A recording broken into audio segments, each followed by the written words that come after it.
स्वागतम स्वागतम सुस्वागतम। पाहुण्यांचे आगमन झालेले आहे व आपण सर्व देखील पाहुण्यांचे टाळ्यांच्या कळकळाट स्वागत करतो। आजच्या कार्यक्रमाचे प्रमुख अतिथी श्री माननीय श्री V.S. सांगळे सर यांना मी अशी विनंती करतो की त्यांनी कार्यक्रमाचे प्रमुख अतिथी स्थान स्वीकारावे। माननीय श्री R.S. घुगे सर यांना मी अशी नम्र विनंती करतो की त्यांनी प्रमुख अतिथी स्थान स्वीकारावे। तर पाहुण्यांचं शब्दसमूहांनी स्वागत करताना म्हणजे शब्द तोलू कसेली, शब्द वाहू कसेली, शब्द रत्नाहून बहुमूल, शब्द स्वागतार्थ उधळू कसेली। यानंतर पाहुण्यांचे औपचारिक स्वागत पुष्पगुच्छ देऊन करावयाचे आहे। तर प्रथम आजच्या कार्यक्रमाचे अध्यक्ष माननीय श्री मनोहररावजी राऊत, माजी अध्यक्ष गजानन महाराज संस्थान मनोजा यांचे स्वागत पुष्पगुच्छ देऊन माननीय देशमुख सर करतील अशी मी त्यांना नम्र विनंती करतो।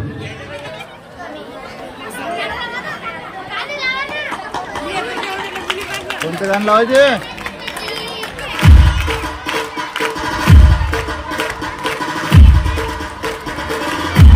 तसेच आजच्या कार्यक्रमाचे प्रमुख अतिथी माननीय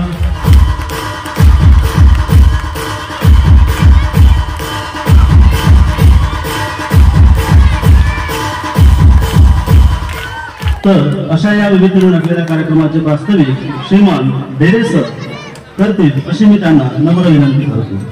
हे प्रथम पुष्प आणि मोठ्या उत्साहामध्ये आपण या ठिकाणी साजरी करतो आहे आणि विविध उपक्रम सुद्धा आपण दरवर्षी सुद्धा या उत्सवामध्ये घेत असतो। त्यामधलं हा जो कार्यक्रम आहे हा आहे वक्तृत्व स्पर्धेचा आणि यामध्ये विविध विद्यार्थ्यांनी भाग घेतला आहे, सहभाग घेतला आहे आणि हा कार्यक्रम घेण्यामागचा उद्देश हा आहे समितीचा किंवा शाळेचा आणि संस्थेचा सुद्धा की आपल्या संस्थेमधून सुद्धा मोठमोठे वक्ते निर्माण झाले पाहिजे असा आपल्या संस्थेचा उद्देश आहे आणि काही अर्थाने हा उद्देश सफल पण झाला असं आपल्याला दिसून येते। आपण मूर्तिमंत उदाहरण म्हणून आपण सकाळच्या सत्रामध्ये जे देवळे सर या ठिकाणी आले होते ते सुद्धा तुमच्यासारखेच आपल्या या शाळेचे ते विद्यार्थी होते आणि अतिशय सुंदर त्यांनी भाषण या ठिकाणी केलं, वक्तृत्व त्यांनी ती कला आपल्या समोर सादर केली असं दिसून येते। विद्यार्थी मित्रांना या ठिकाणी असं सूचित करतो की त्यांनी सुद्धा मोठ्या हिरिरीने आणि उत्साहीने या ठिकाणी या कार्यक्रमात सहभागी घ्यायचा आहे। जे स्पर्धक आहे त्यांनी तयार राहायचं आहे। आधी 5 ते 7चा गट होईल, त्यानंतर 8, 9, 10 असा गट होतील आणि यासोबत वक्तृत्व म्हणजे काय तर बोलणाऱ्याची माती सुद्धा विकल्या जाते आणि न बोलणाऱ्याचं सोनं सुद्धा विकल्या जात नाही, म्हणून बोलणे ही एक उत्तम अशी कला आहे आणि ती आपण शिकण्याचा प्रयत्न केला पाहिजे आणि विविध वक्ते आणून आपली संस्था आपली शाळा युवामध्ये गुण आम्ही तुम्हाला देण्याचा प्रयत्न करत असतो आणि हा एक छोटासा प्रयत्न होता। एवढं बोलून मी माझा प्रास्ताविक या ठिकाणी थांबवतो। जय धन्यवाद सर। आजच्या स्पर्धेच्या युगात स्पर्धा शब्द उच्चारताना सुद्धा थोडासा विचार करावा लागतो, कारण आजचं युग स्पर्धेचं युग नसून जीवघेणा स्पर्धेचं युग आहे। अशा या जीवघेणा स्पर्धेच्या युगामध्ये निकोप स्पर्धा कशी असते आणि ती कशी करावी या संदर्भात सर्व स्पर्धकांना मार्गदर्शन करण्यात आज कुठलंही क्षेत्र घ्या, क्रीडा, राजकारण, शिक्षण, व्यवसाय या सर्व क्षेत्रामध्ये आपल्याला जीवघेणी स्पर्धा दिसून येते। त्याचं समायोजन कसं करावं आणि निकोप स्पर्धा कशी करावी यासाठी मार्गदर्शन करणं गरजेचं आहे। त्या संदर्भात आपल्या कार्यक्रमाचे प्रमुख पाहुणे माननीय श्री मनोहररावजी राऊत यांनी विद्यार्थ्यांशी थोडासा संवाद साधावा अशी मी त्यांना नम्र विनंती। उपस्थित आपल्या शिवाजी शाळेतील मुख्याध्यापक आणि त्यांचा सर्व जो काही संच असतो शिक्षक लोकांचा तो सर्व विद्यार्थी सर्व शिक्षक लोक, विद्यार्थी आणि विद्यार्थिनी, आज आपण डॉक्टर पंजाबराव देशमुख यांच्या जयंतीनिमित्त या ठिकाणी कार्यक्रम आयोजित केलेला आहे. या कार्यक्रमासाठी मुलांची वक्तृत्व स्पर्धा आयोजित केलेली आहे. वक्तृत्व असणं सर्वात महत्वाची बाब आहे. तर तुमच्या वक्तृत्व स्पर्धेसाठी मी तुम्हाला 11 मुलांना बक्षीस देणार आहोत. हे एक माहीत असलं पाहिजे. तर भाषण देताना फार जोराने किंवा फार घाईने अजिबात बोलू नये, ही सामान्य सूचना. त्याचप्रमाणे मार्क पडतील. आपण जर व्यवस्थित बोललो तर आपल्याला व्यवस्थित मार्क पडतील. आपण व्यवस्थित नाही बोललो तर आपल्याला व्यवस्थित मार्क पडतील नाही. तर पहा, एक उद्बोधक अशी गोष्ट सांगतो. एक राजा होता पहा. कटाक्षाने लक्ष करा. एक राजा होता आणि त्याला एक मुलगी होती, म्हणजे राजकुमारी. तर ती मुलगी लग्नाला आली. तिची इच्छा होती, तिनं दर्शवली की मला 32 गुणी वर हवा. आता राजाची मुलगी म्हटल्याच्या नंतर 32 गुणी वर शोधायला लागलं. तर राजानं प्रधानाला ठरवलं. प्रधानाने इतर लोकांना सांगितलं की आपल्या राज्यात कुठं तरी 32 गुणी मुलगा असला तर कुठूनही तुम्ही शोधून आणा आणि आपल्या मुलीच्या सोबत त्याचं लग्न लावायचं. तर खूप फिरले. 1 महिनाभर फिरले. कधी 25 गुणी सापडायचा, कधी 26 गुणी सापडायचा, कधी 27. एक वेळ शेवटी सापडला 30 गुणी. तर नंतर त्या राजेसाहेब आम्ही पूर्ण फिरून कंटाळलो. 30 गुणी मुलगा आहे, त्याच्यावर मुलगा मिळत नाही. मग राजकुमारीला विचारा. तर राजकुमारीला ज्या वेळेस विचारलं तर ती विचारी, तिला वाटलं की बा आता मिळूनच नाही राहिला तर हरकत नाही बतावं. तर ती तयार झाली. लग्न लागल्याच्या नंतर मुलीनं त्याला पहिला प्रश्न काय केला का, हो तुम्ही एवढे मोठी माणसं, तुमच्याकडे 30 गुण आहेत परंतु 2 गुण नाही, हे कोणते नाही. तर त्यानं म्हटलं मला काही समजत नाही आणि आपण काही कोणाचं ऐकत नाही. मला स्वतः काही समजत नाही आणि आपण काही दुसऱ्याचं ऐकत नाही. हे 2 गुण नाही. सांगा, सर्वात महत्वाचे 2 गुण नसल्यामुळे त्या राजकुमारीनं त्या मुलाला तू माझ्या कामी नाहीस, तू निघून जा. म्हणजे म्हणण्याचा उद्देश कसा, समजलंही पाहिजे माणसाला. समजलं जर नाही तर कोण सांगितलं तर ते ऐकलंही पाहिजे, ही झालेली गोष्ट. आणि दुसरी गोष्ट, माणसानं चालताना म्हणजे व्यवहार कुठे येतो, डोळे बंद करून चाललं नाही पाहिजे. एका ठिकाणी महादेव पार्वतीचे नाव ऐकलं बसलेले होते. पार्वती त्यांच्या समोरून एक असा माणूस चालला होता की त्याच्या अंगावर फाटके कपडे, पायात चप्पल नाही, अशा पद्धतीचं म्हणतात. पार्वती म्हणे देवा तुम्ही या माणसाला श्रीमंत करा. तर ते म्हणे बाय पार्वती, त्याच्या तकदीर नसते आहे. वास्तविक तकदीर वगैरे काही नसते, आपलं कर्तव्य महत्वाचं असते. तर तुला प्रचिती दाखवतो नाही. तर महादेवानं ज्या रस्त्याने माणूस चालला होता ना, तर त्या रस्त्याने एक सोन्याचं कड टाकलं. आता देवाला काय सोन्याचं कड टाकल्याच्या नंतर तो माणूस त्या कड्याच्या जवळ आला. त्यावेळेस त्याला काय सुचलं, आंधळे लोक कसे चालत असतील, आंधळे लोक कसे, बस डोळे बंद केले, ओलांडलं कळत, म्हणजे आपलं तकदीर गमावलं. त्यासाठी आपण कधीही डोळे बंद करून चालू नये, म्हणजे आपली बुद्धी गहाण घेऊन चालू नये. म्हणजे रस्त्यानं नाही, कुठे आपण बाहेर जातो येतो तर व्यवस्थित बिलकुल कटाक्षानं लक्षात केलं पाहिजे. तुमचं राहणीमान हे जे मला खूप योग्य वाटलं, सर्व चांगल्यापैकी वाटलं. जो माणूस ज्या क्षेत्रामध्ये काम करत असेल त्याने आपले काम इमानदारीने केल्यास स्वतःची प्रगती तर होते, परंतु देशाची प्रगती होते आणि माणसाची प्रतिष्ठा वाढते. भविष्यात तुम्ही लिहून घ्या. आता याच्यानंतर आपण काय करू की तुमचं सर्व मुलांचं मी अभिनंदन करतो आजच्या कार्यक्रमाच्या निमित्तानं. धन्यवाद सर. लक्ष द्या, तुम्ही लहान रांगणारा मूळ बघितलं असेल. आपल्या देवघरामध्ये देवा असतो किंवा आपण त्याला समय असतो. त्या लहान मुलाचं वैशिष्ट्य काय असतं पहा, त्याला त्या दिव्याची मोठी ओढ असते. त्याची आई त्याला थांबवते, तो पुन्हा दिव्याजवळ जातो आणि त्या दिव्याच्या वातीला हात लावण्याचा प्रयत्न करतो. आई त्याला पुन्हा ओढत आणते, पुन्हा त्याचे प्रयत्न जारी असतात. आता आई त्याला त्याच्यापासून वाचवण्याचा प्रयत्न करत असते, कारण दिव्याला हात लागल्यानंतर आपल्याला चटका लागणार आणि त्याला त्रास होईल यासाठी त्या माऊलीचं मन त्या ठिकाणी थोडंसं तडपत असते. पण शेवटी एक दिवस तो आपलं उद्दिष्ट गाठतो आणि त्या दिव्याच्या वातीला हात लावतोच. आणि मग एकदा त्यानं त्या दिव्याच्या वातीला हात लावला आणि त्यानंतर आपण त्याला कितीही सांगितलं की बाबा थोडंसं त्या दिव्याजवळ जा, तर तो सरळ म्हणतो की नाही, भाऊ आहे. म्हणजे त्याला त्याची आई शिकवण्याचा प्रयत्न करत होती की त्या दिव्याला हात लावण्यापासून तुला इजा होऊ शकते, पण त्याच्या आईचं तो ऐकत नव्हता. बरोबर की नाही? मग अशाच प्रकारे आपलं जे मंडळ असतं, ज्यांनी उन्हाळे पावसाळे पाहिलेले असतात आपल्या जीवनामध्ये, आणि त्याच्यामधून ते आपल्याला 2 शब्द मार्गदर्शन कुठेतरी सांगण्याचा प्रयत्न करत असतात. पण सध्याचं आपलं जे वय आहे ते म्हणजे कळते पण वळत नाही. तर आपण पुढच्या कार्यक्रमाला करता आता वळू. मला वाटते की सूर्योदयासाठी सूर्य नेहमी क्षितिजावर असावा लागत नाही, तर तो प्रत्येकाच्या मनात उगवावा लागतो, तेव्हाच पहाट होते.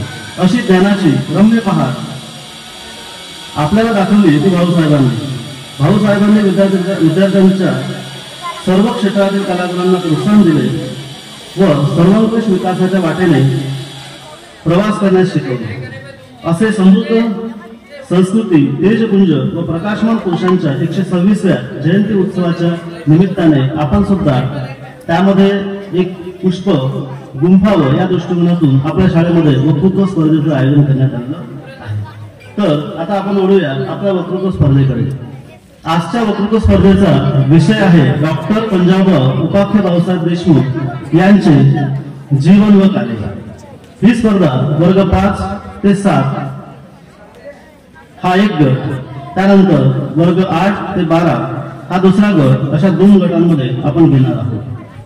तर परीक्षकांच्या भूमिकेत आहेत श्रीमान केवी भुगे सर आणि श्रीमान बेरे सरांचा त्याच्यामध्ये समावेश आहे. चला तर मग सुरुवात करूया वक्तृत्व स्पर्धेला. तर मी आजच्या स्पर्धकाला आमंत्रित करतो. स्पर्धकाचं नाव आहे वर्ग 5वीची विद्यार्थिनी आहे दिव्या बाबर. सर्वांना माझा नमस्कार.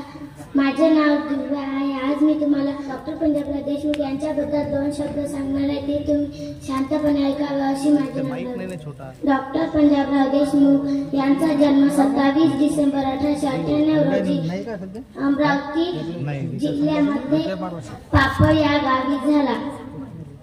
डॉक्टर पंजाबराव देशमुख यांचे पूर्ण नाव पंजाबराव शामराव देशमुख असे होते आणि वडिलांचे नाव शामराव व आईचे नाव राधाबाई असे होते. थँक्यू. यानंतर वर्ग 6 ची विद्यार्थिनी कुमारी आरती गाय. आजच्या कार्यक्रमाचे अध्यक्ष माननीय मुख्याध्यापक गुरुजन वर्ग व माझ्या मित्रमैत्रिणींनो, आज आपण डॉक्टर पंजाबराव देशमुख यांच्या जयंतीबद्दल येथे बसलो आहोत. तरी मी तुम्हाला त्यांच्याविषयी 2 शब्द सांगणार आहे, ते तुम्ही शांत चित्ताने ऐकावे अशी आशा बाळगते व माझ्या भाषणाला सुरुवात करते. डॉक्टर पंजाबराव देशमुख यांचा जन्म 27 डिसेंबर 1898 रोजी अमरावती जिल्ह्यातील पापड या गावी एका शेतकरी कुटुंबात झाला. त्यांचे प्राथमिक शिक्षण पापड येथे झाले व माध्यमिक शिक्षण एडिनबर्ग व ऑक्सफर्ड विद्यापीठ येथे झाले. भारतीय राजकारणात व सामाजिक कार्यात त्यांचे खूप मोठे योगदान आहे. ते घटना समितीचे सदस्य होते, तसेच 3 वेळा खासदार म्हणून लोकसभेवर निवडून गेले. शेतकऱ्यांच्या निवासासाठी निरनिराळ्या प्रकारच्या योजना राबविल्या. त्यांनी गरीब विद्यार्थ्यांसाठी श्रद्धानंद छात्रालय सुरू केले, तसेच श्री शिवाजी शिक्षण संस्थेची स्थापना केली. आज या संस्थेची अनेक वैद्यकीय, अभियांत्रिक, विद्यापीठ, शाळा व वसतिगृह आहेत. शेतकऱ्यांचे प्रश्न सोडविण्यासाठी त्यांनी भारत कृषक समाज या संस्थेची स्थापना केली. महाराष्ट्र केसरी नावाचे वृत्तपत्रही त्यांनी सुरू केले. अस्पृश्याच्या निवासासाठी हे त्यांनी कार्य केले. अशा या महान शेतकरी, शेतमजूर, विद्यार्थी यांचं निधन 10 एप्रिल 1965 साली झाले. एवढे बोलून मी माझे 2 शब्द संपत्ती. जय हिंद, जय भारत. अतिशय कणखर आवाजामध्ये आणि मोजक्या शब्दामध्ये तिनं भाऊसाहेबांचा जीवनपट आपल्या समोर या ठिकाणी मांडला. तर यानंतर वर्ग 6 अ ची विद्यार्थिनी कुमारी ईश्वरी राव हिला मी भाषणाकरता प्राचार्य करेन. Good afternoon. My name is Ishwar Satish Rao. Dr. Panjabrao Deshmukh was an Indian leader who was dedicated to the development of education and agriculture in the country. He was born on December 27, 1898 in Papad, village of Amravati, district in Maharashtra. He was the first agriculture minister of India, serving from 1952 to 1962. He established the Bharat Krishak Samaj and launched the Fruit for Million campaign in 1955. He also introduced the Japan method of rice cultivation in 1958. Thank you. यानंतर मी वर्ग 7 ब चा विद्यार्थी शिवम वैरागड याला भाषणाकरता प्राचार्य करीत आहे. माझे नाव शिवम जगन्नाथ वैरागड. मी 7 ब चा विद्यार्थी. मी डॉक्टर पंजाबराव देशमुख यांच्याविषयी थोडीशी माहिती सांगतो. ते तुम्ही शांततेने ऐकावे मी तुम्हाला विनंती करतो. डॉक्टर पंजाबराव देशमुख यांचा जन्म 27 डिसेंबर 1898 रोजी अमरावती जिल्ह्यात पापड या गावी शेतकरी कुटुंबात झाला. त्यांनी गरीब विद्यार्थ्यांसाठी श्रद्धानंद छात्रालय सुरू केली. 10 एप्रिल 1965 रोजी यांचं निधन झाले. धन्यवाद. या विद्यार्थ्यांसाठी आणखी एका जोरदार टाळ्या. त्याने वेळेवर भाषणाची तयारी केली आहे आणि या व्यासपीठावर तो आलेला आहे. त्यानंतर कृष्णा प्रदीप गावंडे वर्ग 7 अ. नमस्कार. माझे नाव कृष्णा प्रदीप गावंडे. आज मी तुम्हाला डॉक्टर पंजाबराव देशमुख यांच्या जीवन व कार्यावर 2 शब्द सांगणार आहे. ते तुम्ही शांततेने ऐकावे अशी माझी नम्र विनंती. डॉक्टर पंजाबराव देशमुख यांचा जन्म 27 डिसेंबर 1898 रोजी अमरावती जिल्ह्यातील पापड या गावी झाला. त्यांच्या वडिलांचे नाव शामराव बापू व त्यांच्या आईचे नाव राधाबाई होते. डॉक्टर पंजाबराव देशमुख आपल्या कार्यकर्तृत्वाने अजरामर झाले आहे. डॉक्टर पंजाबराव देशमुख यांचा जीवनपट समाजासाठी प्रेरणा स्रोत आहे. भाऊसाहेबांनी आपल्या कार्यकर्तृत्वातून सामान्य माणसाला जणू हा संदेश दिला आहे की माणसं जन्माने नव्हे तर कार्याने मोठी होतात. विकासासाठी लागणारी साधने तुमच्या जवळ आहेत पण ती तुम्हाला ओळखायची आहेत. डॉक्टर पंजाबराव देशमुख हे महाराष्ट्रातील महान पुरुष होते. त्यांनी अत्यंत प्रतिकूल परिस्थितीतून विकास साधला. पुढे सामान्य जनतेच्या शिक्षणासाठी व महाराष्ट्राच्या कृषी विकासासाठी भरीव योगदान दिले. त्यामुळेच ते शिक्षण महर्षी व कृषीरत्न ठरतात. एवढे बोलून मी माझे 2 शब्द संपवतो. यानंतर स्वयं मिलिंद भगत याला मी या ठिकाणी आमंत्रित करत आहे. वर्ग 7 अ. नमस्कार. मी स्वयं भगत आपल्यासमोर डॉक्टर पंजाबराव देशमुख यांच्या जीवनावर आधारित 2 शब्द बोलणार आहे. ते तुम्ही शांतचित्तेने ऐकावे. डॉक्टर पंजाबराव देशमुख यांचा जन्म 27 डिसेंबर 1898 रोजी अमरावती जिल्ह्यातील पापड या गावी झाला. त्यांच्या वडिलांचे नाव शामराव व आईचे नाव राधाबाई असे होते. त्यांच्या घराने शेती करायचे पण त्यांनी अभ्यास केला आणि पुढे ते भारताचे पहिले कृषी मंत्री झाले. त्यांनी गोरगरिबांच्या मुलांसाठी श्री शिवाजी शिक्षण संस्थेची स्थापना केली. डॉक्टर पंजाबराव देशमुख हे विदर्भातील एक महान थोर व्यक्तिमत्व होत. संपूर्ण विदर्भ त्यांनी घडवलेला आहे. महाराष्ट्रातील सर्व महापुरुषांच्या यादीत त्यांचे नाव नोंदले जाते. अशा या महान सूर्या समान तेजस्वी कारकिर्दीला प्रणाम करतो आणि माझे 2 शब्द बंद करतो. यानंतर जय अमोल कुरवाडे वर्ग 7 अ. माझे नाव जय अमोल कुरवाडे. आज मी डॉक्टर पंजाबराव देशमुख याविषयी 2 शब्द सांगणार आहे. ते तुम्ही शांतचित्ताने ऐकावे ही माझी नम्र विनंती. डॉक्टर पंजाबराव देशमुख यांचा जन्म 27 डिसेंबर 1898 रोजी अमरावती जिल्ह्यातील पापड या गावी शेतकरी कुटुंबात झाला. त्यांच्या वडिलांचे नाव शामराव बापू असे होते आणि त्यांच्या आईचे नाव राधाबाई असे होते. त्यांच्या पत्नीचे नाव विमलाबाई असे होते. त्यांच्या मुलाचे नाव अनंत कुमार असे होते. त्यांचे मूळ नाव कदम असे होते. डॉक्टर पंजाबराव देशमुख यांचे वडील शेती हा व्यवसाय करत होते. थँक्यू. यानंतर कुमारी समीक्षा गजानन राहिले हिला मी या ठिकाणी प्राचार्य करीत आहे. वर्ग 7 अ. माझे नाव समीक्षा गजानन वायले. मी आज तुम्हाला डॉक्टर पंजाबराव देशमुख यांच्या विषयावर 2 शब्द सांगणार ते तुम्ही शांततेने ऐकावे अशी माझी नम्र विनंती. डॉक्टर पंजाबराव देशमुख यांचा जन्म 27 डिसेंबर 1898 रोजी अमरावती जिल्ह्यातील पापड या गावी झाला. त्यांच्या वडिलांचे नाव शामराव देशमुख होते व त्यांच्या आईचे नाव राधाबाई देशमुख होते. त्यांनी 1906 मध्ये पापड या गावातील प्रायमरी शाळेत प्रवेश घेतला. तेथे 3रा वर्ग शिकले आणि पुढील शिक्षणासाठी गोसावी गुरुजींनी त्यांच्या मामाकडे जाण्याचे सांगितले. यानंतर कुमारी तुलसी गजानन वैद्य हिला मी मंचावर आमंत्रित करतो. तिने आपले विचार या ठिकाणी व्यक्त करावे. वर्ग 7 माझं नाव तृप्ती गजानन वैद्य. आजच्या कार्यक्रमाचे अध्यक्ष माननीय मुख्याध्यापक गुरुचरण वर्ग आणि माझ्या बंधू भगिनी. आज मी आपल्या डॉक्टर पंजाबराव देशमुख यांच्याबद्दल माहिती सांगणार आहे. ती तुम्ही चांगल्या रीतीने ऐकावी ही विनंती. डॉक्टर पंजाबराव देशमुख यांचा जन्म 27 डिसेंबर 1898 रोजी अमरावती जिल्ह्यातील पापड या गावी एका शेतकरी कुटुंबात झाला. त्यांचे प्राथमिक शिक्षण पापड येथे, माध्यमिक शिक्षण अमरावती तर उच्च शिक्षण एडिनबर्ग ऑक्सफर्ड विद्यापीठ येथे झाले. भारतीय राजकारणात व सामाजिक कार्यात त्यांचे खूप मोठे योगदान आहे. ते घटना समितीचे सदस्य होते. तसेच 3 वेळा खासदार म्हणून लोकसभेवर निवडून गेले. या काळात ते केंद्रीय मंत्रिमंडळात कृषी मंत्री होते. शेतकऱ्यांचे प्रश्न सोडविण्यासाठी त्यांनी निरनिराळ्या प्रकारच्या योजना राबविल्या. त्यांनी गरीब विद्यार्थ्यांसाठी श्रद्धानंद छात्रालय सुरू केले. तसेच श्री शिवाजी शिक्षण संस्थेची स्थापना केली. आज या संस्थेची अनेक वैद्यकीय, अभियांत्रिकी महाविद्यालय, शाळा व वसतिगृहे आहेत. शेतकऱ्यांचे प्रश्न सोडविण्यासाठी त्यांनी भारत कृषक समाज या संस्थेची स्थापना केली. महाराष्ट्र केसरी नावाचे वृत्तपत्रही त्यांनी सुरू केले. अस्पृश्यता निवारणासाठी त्यांनी कार्य केले. अशा या महान शेतकरी, शेतमजूर, विद्यार्थी व समाज नेत्यांचे निधन 10 एप्रिल 1965 साली झाले. एवढी बोलून मी माझी भाषण संपवते. जय हिंद, जय महाराष्ट्र.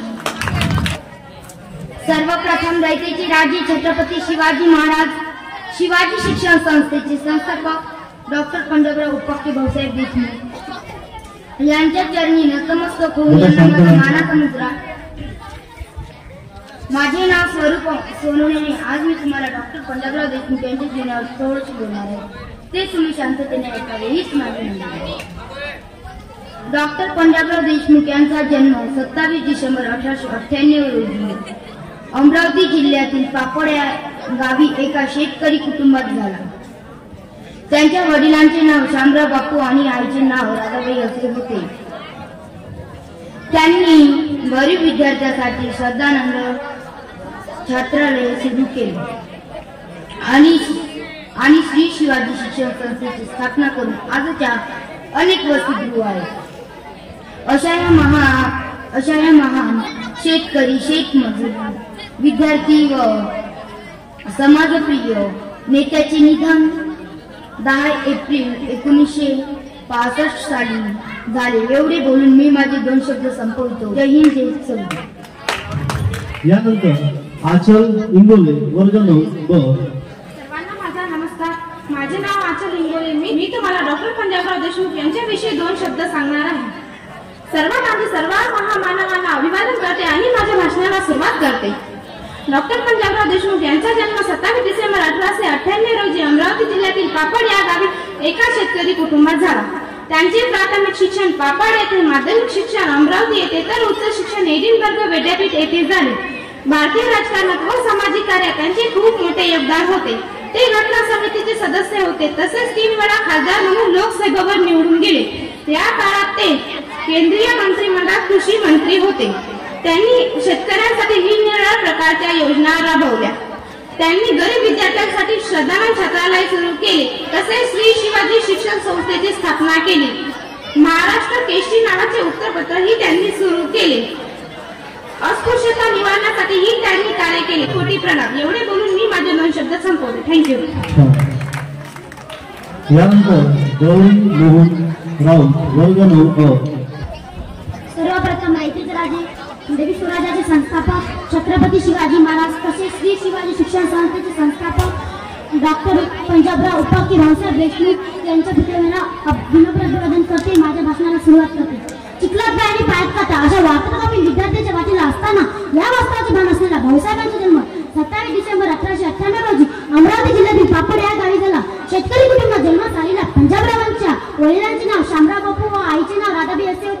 त्यांचे मूळ आडनाव कदम असे होते. इतर तिसरीचे शिक्षण पापड याच गावी झाले. चौथा वर्ग नसल्यास 1 वर्ष पुन्हा तिसरीच वर्ग शिक्षण घ्यावे लागले. पुढे भाऊसाहेबांचे आजोळ सोनेगावच्या जवळ असलेल्या चांदूर रेल्वेच्या प्राथमिक शाळेत 4था वर्ग पूर्ण केले. माध्यमिक शिक्षण कारंजाला तर मॅट्रिकचे शिक्षण अमरावतीच्या हिंदू हायस्कूलमध्ये पूर्ण केले. उच्च शिक्षण एडिनबर्ग व ऑक्सफर्ड विद्यापीठातून पूर्ण केले. तसेच त्यांनी डॉक्टरेट विठ्ठल येथून केले.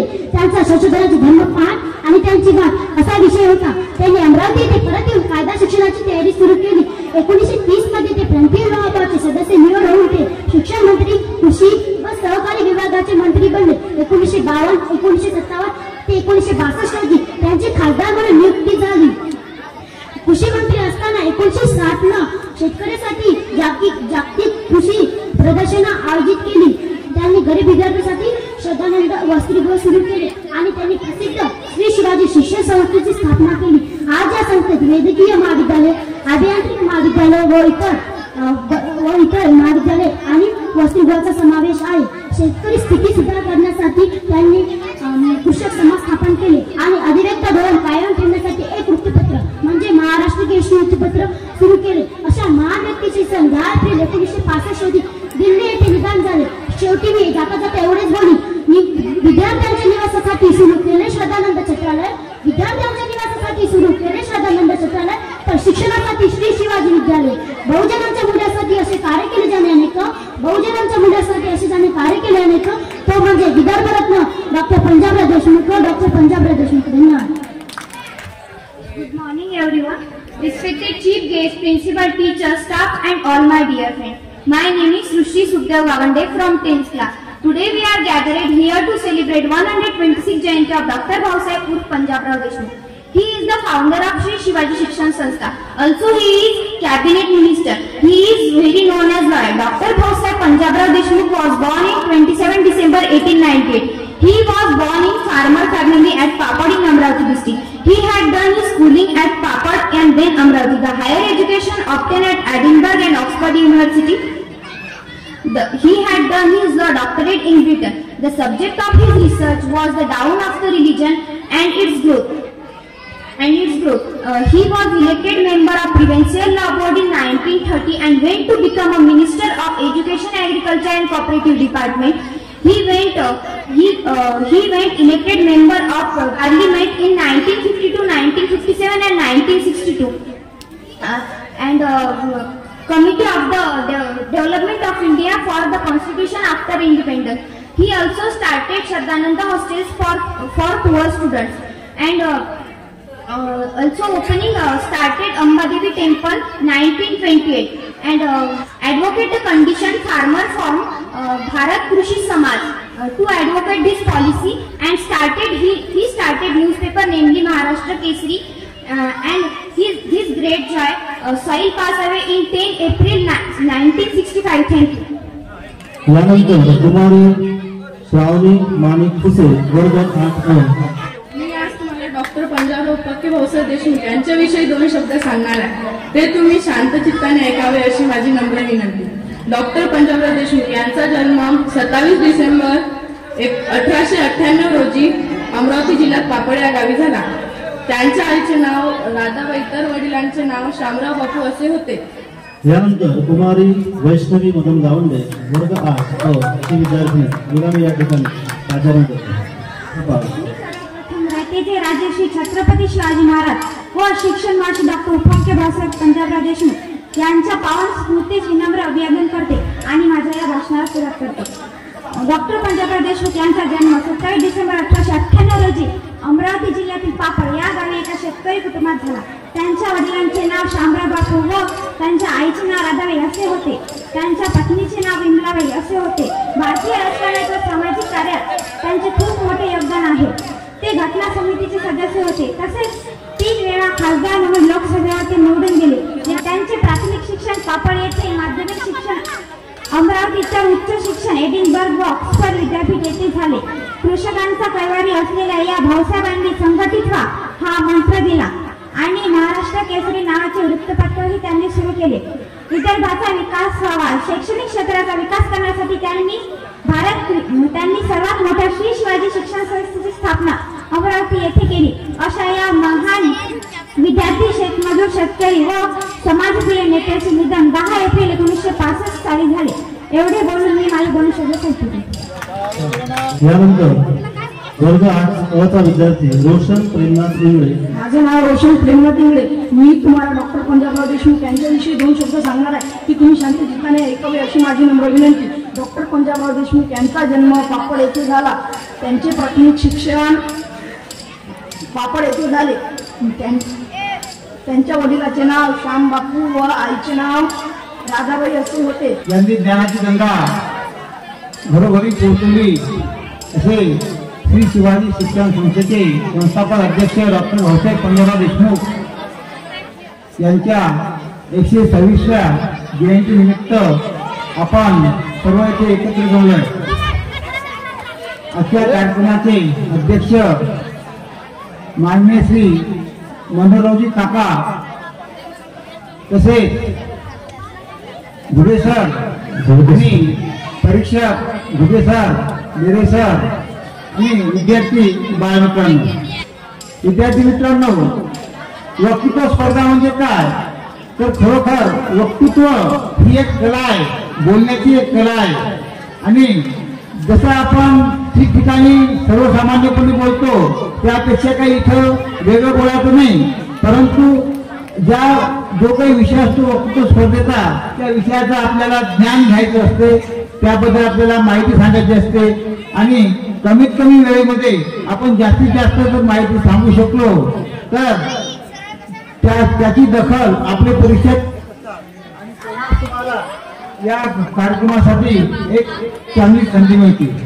आणि बोलायचं काय, जर तुम्ही वाचन केलं, वाचाल तर वाचाल आणि वाचन केल्यावरच तुम्हाला ज्ञानाची माहिती होईल आणि ते ज्ञान अवगत होईल. जेव्हा ज्ञान आपल्याला अवगत होते तेव्हा आपण ते अशा कार्यक्रमातून एखाद्या कार्यक्रमातून आपण ते व्यक्त करत असतो.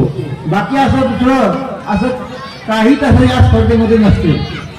आणि या स्पर्धेमधूनच तुम्हाला तुमच्या अंगी स्वाभाविकपणा, व्यासपीठावर तुम्हाला बोलण्याचं वाक्चातुर्य यासाठीच हा कार्यक्रम आहे. आजच आपण आपल्या शाळेमध्ये उद्घाटनाच्या कार्यक्रमाच्या वेळेला एक प्रमुख वक्ते आले होते, महेश देवळे, प्राध्यापक महेश देवळे. महेश देवळे सरांनी संपूर्ण डॉक्टर भाऊसाहेब पंजाबराव देशमुख, त्यानंतर संत गाडगेबाबा, त्यानंतर छत्रपती शिवाजी महाराज यांच्या विचारातून या जयंतीच्या कार्यक्रमाचं अतिशय महत्वाचं आणि तुमच्या पातळीवरचं लक्षात घ्या, तुम्ही ज्या लेवलला आहेत, ज्या पातळी तुम्हाला समजेल असं साधेसं तुम्हाला माहिती दिलेली आहे, ती जर तुम्ही खरोखर जर ऐकली तर तुमच्या मनावर प्रभाव झाल्याशिवाय हा राहणार नाही. कारण प्राध्यापक महेश देवळे हे आपल्याच या शाळेतील ते विद्यार्थी आहेत आणि त्यांना याच संस्थेतील श्री शिवाजी शिक्षण संस्था अमरावती द्वारा संचालित आपल्या शिवाजी स्कूलमध्ये त्यांना एक संधी चालून आली आणि त्यांची जे काही त्यांचे अनुभव आहे, जे काही ज्ञान त्यांना अवगत झालेले आहे ते तुमच्यासमोर त्यांनी भरघोसपणे मांडण्याचा प्रयत्न केला. आणि तुम्हाला जर संवाद नसला तर विसंवाद व्हायला वेळ लागत नाही आणि संवाद करण्याची कला ही आपण आत्मसात करू शकतो. त्यामध्ये संभाषण कौशल्य असेल किंवा वक्तृत्व स्पर्धा असेल किंवा वक्तृत्व कौशल्य असेल तर या सगळ्या गोष्टींचा त्याच्यामध्ये समावेश असतो. तर आता आपण वळूया आपल्या कार्यक्रमाच्या अंतिम टप्प्याकडे, तो म्हणजे आभार प्रदर्शन. तर निसर्ग नियमाप्रमाणे जेथे सुरुवात होते तेथे अंत हा ठरलेलाच आहे. तर ही औपचारिकता पूर्ण करण्याकरिता मी या ठिकाणी श्रीमान DP डेरेसर यांना आभार प्रदर्शन करण्याकरिता या ठिकाणी आमंत्रित करत आहे. स्पर्धेला अध्यक्ष म्हणून आपलेले माननीय श्री मनोहरराव काका, माजी अध्यक्ष गजानन मंदिर संस्था वरोधा, हे आपल्या या ठिकाणी या कार्यक्रमाला अध्यक्ष म्हणून आणले, याबद्दल त्यांचे अतिशय मनापासून मी आभार मानतो.